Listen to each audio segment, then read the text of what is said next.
So in this video you're about to watch, I am in no way trying to talk against your beliefs or change your beliefs.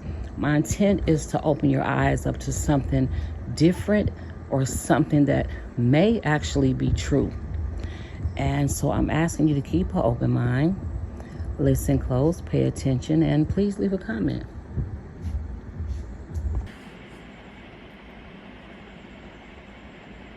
Hello, everybody. Thank you for being here again. Let's talk about God. Can we do that? Can we talk about God?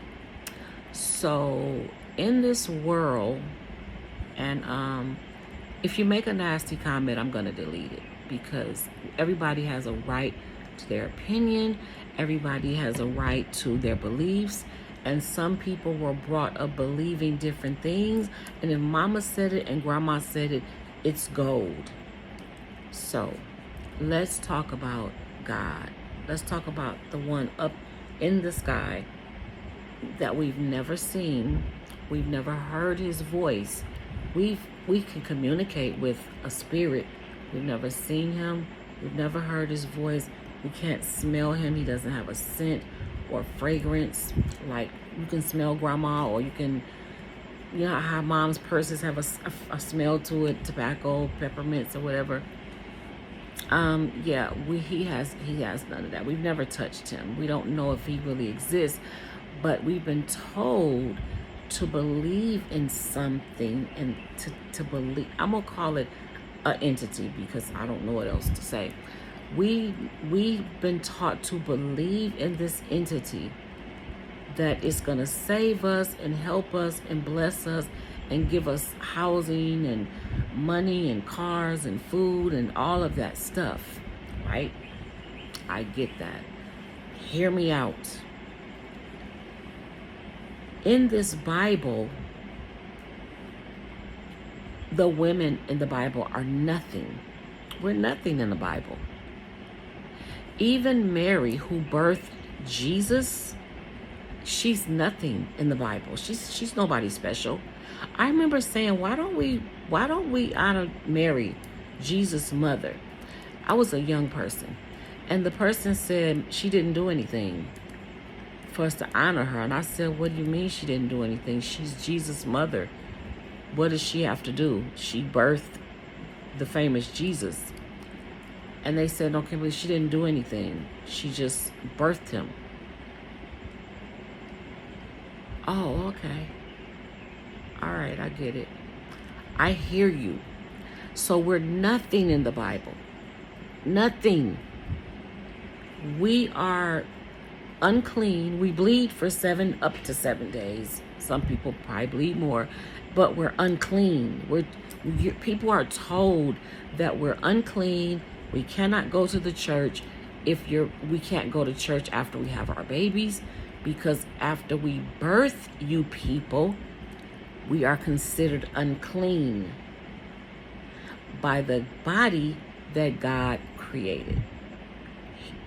He considers us unclean. Okay. So, what has a man done? Okay, so we do get the man's sperm, right? And we nurture these babies. They grow in our womb and they come on out. They feed off of us while they're in there for 9 months. And then we go through all this fucking excruciating ass pain to get them out. I went through excruciating pain because I had 5 children, natural, totally natural, no epidural, nothing. Not that I didn't want it. It was the fact that I was terrified of needles that made me put myself through that. Okay. What man has fed a child? What man has breastfed a child and kept it alive? You didn't birth them. You didn't nurture them in your belly. You don't feed them. See, all of y'all come from us. Us, the women black women who ain't shit. I ain't talking about nobody else. Y'all come from us. The black woman that ain't shit. Y'all come from us bitches and hoes. Every last one of y'all came from us. How did we become nothing? How did we become the most unprotected, the most unloved, the most unwanted, the most disrespected? How did we do that? How did we get there? Y'all piss me off sometimes. And then you got some people gonna say, oh God, she don't believe in God. She's a witch. She's a motherfucker. I might be a witch. Because guess what? Ain't nothing wrong with witches either. That's just what y'all have been taught. You know what I was taught a long time ago that, and this could be true or not true. I don't really give a shit how true it is. It makes sense. That a long, long time ago, before all of us and our grandmothers were even born, women were called witches because they were able to put herbs and things in a pot and boil it and mix it up, like maybe even chicken soup, and feed people and heal them. They were able to put things together that God created. God, the earth created.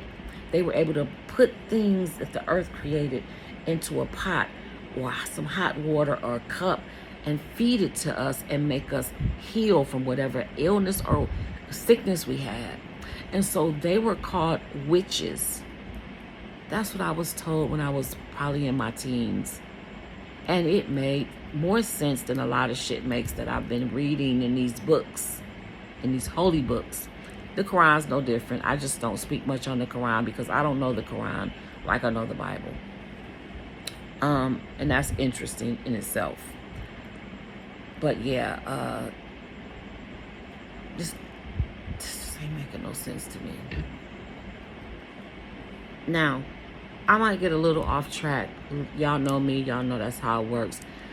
Let's talk about the fact that this is our Father who art in heaven.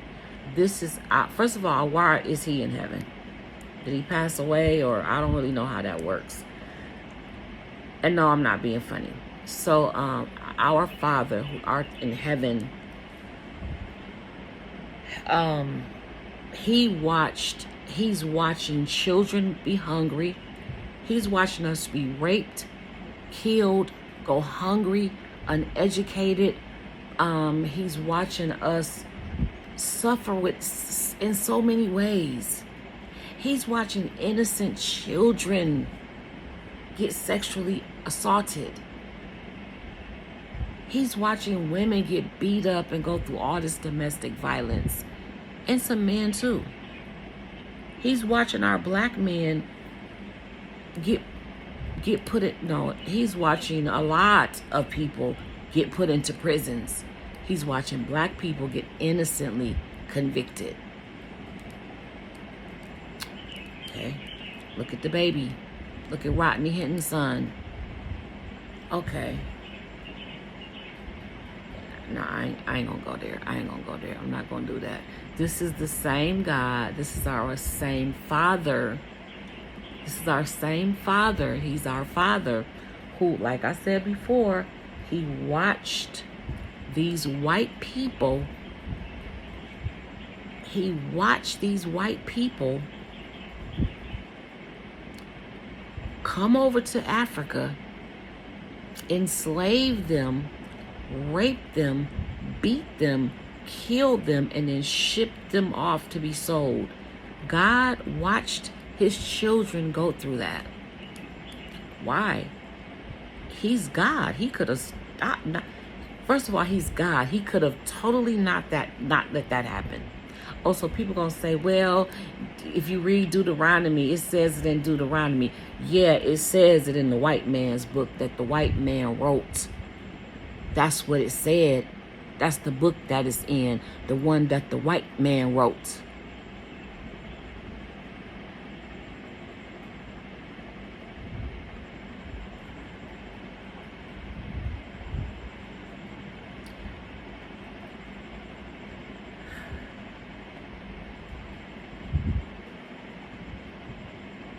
It's some things I can't even get into because people are so stuck on what they were told and what they were taught that cannot be proved by them, like things cannot be proved by me.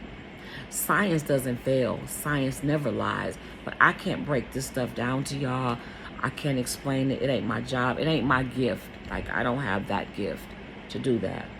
But yeah, I really want to understand how our Father allowed his children, how my daddy, put your dad in your mind. Put your dad in your mind, how your dad allowed your siblings to come in, take you to their friend's house and enslave you and assault you, sexually assault you, beat you, and then drive you to the east side away from what you know and believe and love, drive you away from your home and sell you to some people. Your father sat on the couch and watched your brother do this to you. Make it fucking make sense. See, one thing is that the truth makes sense. Like when you can't figure something out and you keep just going, what? Something ain't right about this. Like, this don't sound right. Like, let me write this down. It's a lie. When you can't put something together, it's usually because it's something you would never, ever, ever do, or it's a lie. Because the truth makes sense. Right? Have y'all noticed anywhere in your lifetime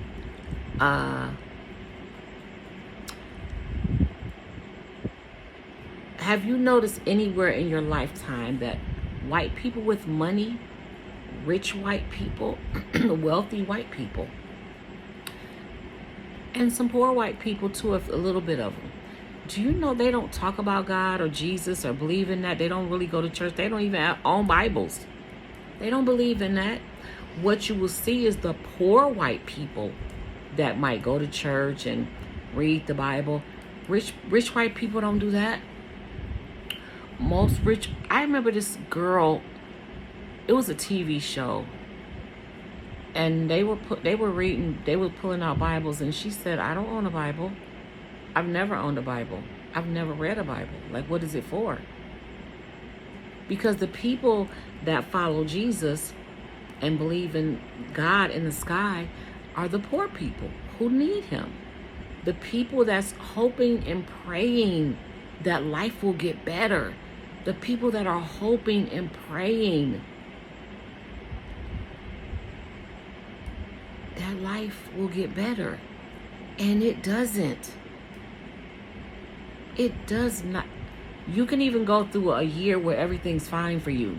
And then you'll go through 5 years where shit is fucked up. And then you'll go through 6 months where everything's fine. You know, you're making good money, your bills are paid, and your car ain't broke down. And then bam, here you go again. Here goes the darkness again. Why would our Father allow our children to be hurt like that? Why would our Father allow us so much suffering when he can fix that? We gotta wait till we go to heaven. So you put this earth here for what? You put us on earth for what? To suffer? To suffer 20, 30, 40, 50, 60, 70, 80, 90. Some people have lived to be 106 years old. And the reason those people don't suffer in their last days, because they're over it. They're totally and completely over the bullshit. All they want to do is sit on their porch, relax, smoke their cigarettes, chew on their damn tobacco. That's it.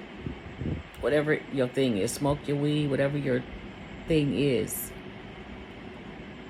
Let's talk about the pig in the Bible, in the Quran. Let's talk about the nasty, dirty swine, okay? You cannot eat the pig. Don't touch the pig. It's dirty and blah, blah, blah. But our ancestors, all they had pretty much was the pig. The intestines, the chitterlings, the pig's nose, the pig ears, the pig's feet. They had every part of the pig that the white man ate. Pig, they had every part of it because that's what they threw to our ancestors. The parts of the pig that they didn't want and they would not dare eat. And what did our ancestors do? They picked herbs and spices out of the ground, and they found a way to make that pig taste good. They found a way to make it edible. And those people lived for years. Our grandmothers lived for years eating bacon and pork chops and pigtails and what do you call that stuff? Shit. That damn meat. Oh, I used to love that meat. I can't think of it. Anyway, they were fine. Now, what it also says is don't eat it, but if you are hungry, before you starve and go hungry, eat the pig, which means the pig must be edible. If you cook it right and treat it right, it must be edible. Mind you, pork is the best tasting meat on this earth. It is. I've said it before. But we can't eat it. You know why we can't eat it? Because he wants the black people to not have that meat. He wants the black people to not have what was the cheapest meat other than chicken. Don't eat the meat. Because he knows, y'all know who's reading the Bible. It was poor black people reading the Bible. So you want our resources to be limited. Don't eat the pig. Shit. Who don't want a hog? Who don't want a big ham hock in their beans? Who the hell want turkey meat in their greens? People that's been programmed to do that shit, because to me turkey don't put no flavor in nothing. Turkey itself, but nah. So just think about things. Think about being a teenager and in your 20s and 30s, and things in the Bible didn't make sense. So what it tells us is do not lean on your own understanding. Don't follow your own common sense. Don't follow your own brain. I know it doesn't make sense to you, Kimberly, Renita, Barbara, Lala, Michael, Jackson, Jason, Anthony. It doesn't make sense to you. We don't want you to lean on your own understanding. We want you to believe whatever we tell you, dumbass.